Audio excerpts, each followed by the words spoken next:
Utak-atik pembagian jatah kursi menteri di Kabinet Pemerintahan Presiden dan Wakil Presiden terpilih Prabowo Subianto Gibran Rakabuming Raka masih terus berlangsung.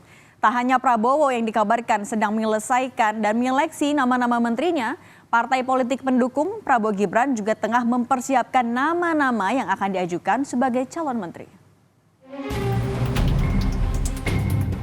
Calon presiden terpilih Prabowo Subianto dikabarkan tengah menyeleksi nama-nama yang akan menjadi menteri di kabinetnya. Partai politik pendukung Prabowo Gibran juga sudah mulai menyiapkan nama-nama yang akan diajukan sebagai menteri di kabinet Prabowo Gibran. Sekjen Partai Gerindra Ahmad Muzani mengaku pembicaraan terkait calon menteri di kabinet pemerintahan Prabowo Gibran sudah dilakukan di internal Partai Gerindra. Namun, siapa saja yang akan masuk dalam kabinet, semuanya jadi hak prerogatif dari Prabowo. Semakin dekat dengan Oktober, saya kira pembicaraan itu ada. Tetapi saya tidak tahu terus terang karena itu hak dan domain presiden terpilih. Tapi kalau dari Gerindra sendiri Pak, potensi nama yang paling sudah ada? Ya ada yang diminta, yang semua ada. Tetapi sekaligus saya nggak tahu siapa yang diminta, siapa yang diharapkan. Saya tidak, karena itu hak dan domain presiden terpilih. Ketua Umum Partai Amanat Nasional Zulkifli Hasan mengatakan salah satu kader partainya berpeluang menjadi menteri di kabinet Prabowo Gibran. Sebelumnya, dalam satu kesempatan, Zulhas sempat menyebut bahwa kadernya Eko Purnomo atau Eko Patrio akan maju menjadi menteri di pemerintahan Prabowo Gibran. Pilkada Jawa Barat ada Bima Arya, udah deklarasi sama Desi ya.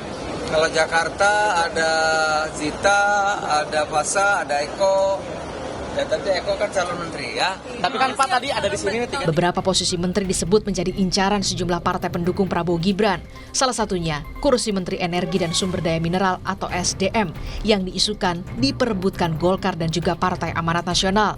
Ketua Umum Partai Golkar Erlangga membantah desas-desus itu dan menegaskan tidak ada yang pernah berebut kursi menteri. Pimpinannya Pak Presiden terpilih. Sekarang kursi Golkar berapa Pak yang dijanjikan Pak Prabowo Pak? Kursi Golkar untuk kabinet mendatang. Tunggu tanggal mainnya. Nah, ada yang bersangkutan beda. Pasal 15 Undang-Undang Nomor 39 Tahun 2008 tentang Kementerian Negara telah mengatur jumlah maksimal kementerian, yakni total sebanyak 34 kementerian.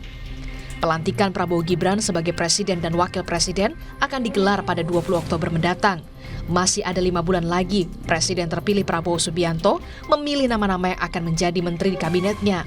Hal ini juga bisa jadi kesempatan bagi partai politik untuk menentukan arah politik mereka, apakah akan bergabung di pemerintahan atau memilih sebagai oposisi. Tim Liputan, Kompas TV.